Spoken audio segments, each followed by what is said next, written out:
Don't buy an aquarium before knowing this. First, obviously, you need a tank. This is a tank. Now you need to prepare your water. For the water, you need to filter your water, your tap water, and you use these kind of filters. So what this does, it extracts all the contaminants from the water, from the tap water. So you have really pristine and clear water for your salt mix. Now you need your salt for the salt water.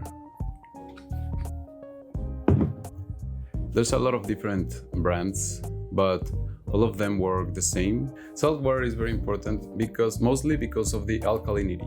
So that you can find two different types of formulas that there are in the market. One of them could be the standard formula, and the other one will be the most concentrated formula. The standard one will be measured from 7 to 8 DKH, while the other one is from 10 to 12, I believe. So it's a really higher alkalinity for your reef tank. What most of the reefers need is the standard formula, and you have to aim for the most stability in your reef tank, so you don't have to worry about probably when you do a water change, and if your salt mix is calibrated at 10 to 12, but you are aiming to have an 8 DKH, that's when you're gonna have a problem with the high concentrated alkalinity mix. Every different formula comes with their specific mixing instructions.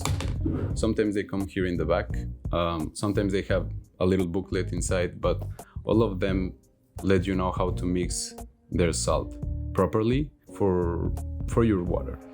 Natural seawater comes at a specific gravity of 1.025 or at 35 parts per thousand. So almost all of the different salt mixes that you will find in the market, they are calibrated to this number already. Now we're going to talk about filtration.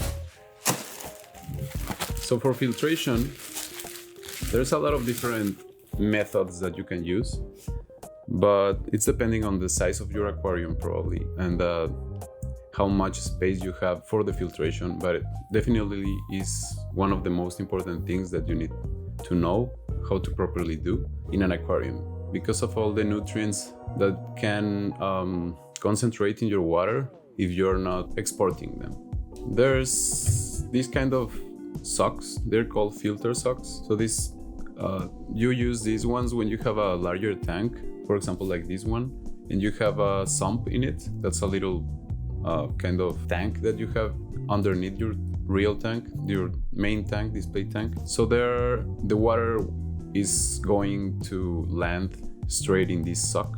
That's why it's called like a filter sock, but it's like because it looks like a sock.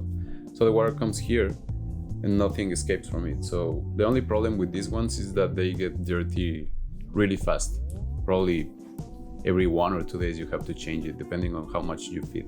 So now you need to worry about your water movement or water flow. Some of the filters help you with that as well, because they are pumping the clean water back to your aquarium, but every time you're gonna need more flow. So you use these kind of wave makers, they are called propeller pumps, like this one, or like this one, or even like this one.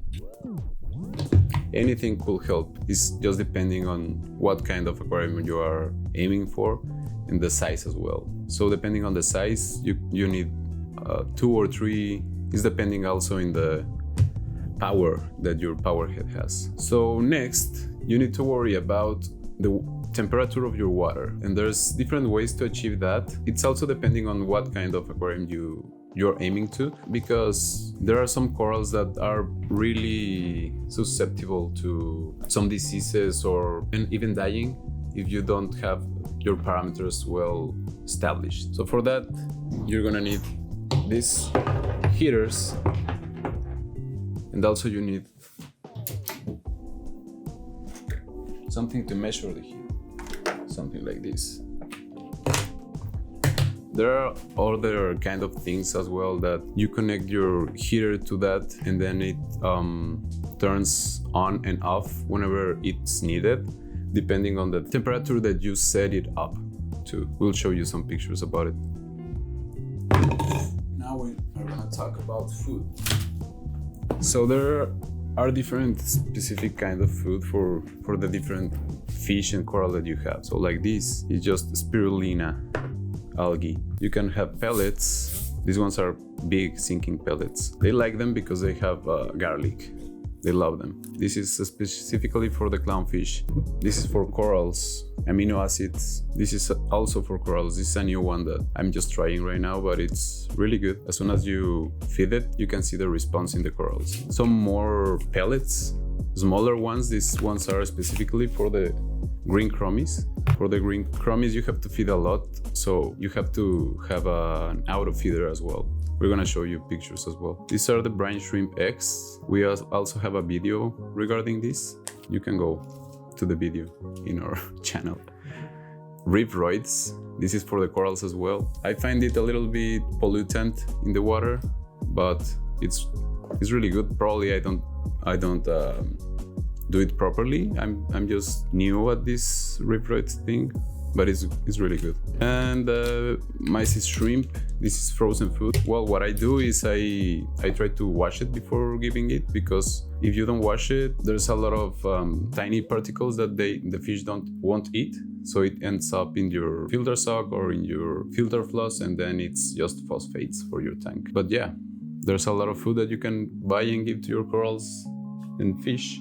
It's depending on which kind of fish you have and corals. Now you need to worry about the lining. That's another topic. Probably we're gonna do another video regarding that, but what you need to focus on is what is depending on what kind of aquarium you're gonna build, because there are specific corals that need really good lining. I'm talking about acroporas. But if you're gonna have probably a soft coral tank or just a fish only tank, you need another kind of light that can be not that expensive. There are different kind of manufacturers for the lightings, so you can buy one probably with no cell phone control or these kind of things, and it's gonna be really cheap, but with the same power than the other one, you know. In conclusion, you need to worry about all these things that I just mentioned to you, but for me, what I think is that the most important thing that you have to worry about is not that which brand of lining you use, or which kind of, or if you have the best of the power heads. That doesn't even matter. What matters is that you give the best stability to your tank, and that's gonna be everything. Like, if you give stability to your tank, everything is gonna be easier, and you can achieve that by doing 25 to 30 weekly water changes. There are other kind of methods that you can use and things that you can buy to help you achieve the stability that you want.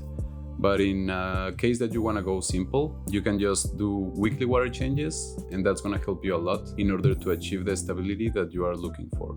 Okay, that was it for today. It was just a quick video regarding all of these things that probably a lot of you guys don't know about. If you guys have any doubt or comment, don't hesitate to just comment it on the video, and we will try to answer really fast. Yeah, if you want some topic in a specific, just let us know and we will do our best to take that in consideration. I will thank you guys if you subscribe and comment on the video and in the other social media as well. We're high on reefs.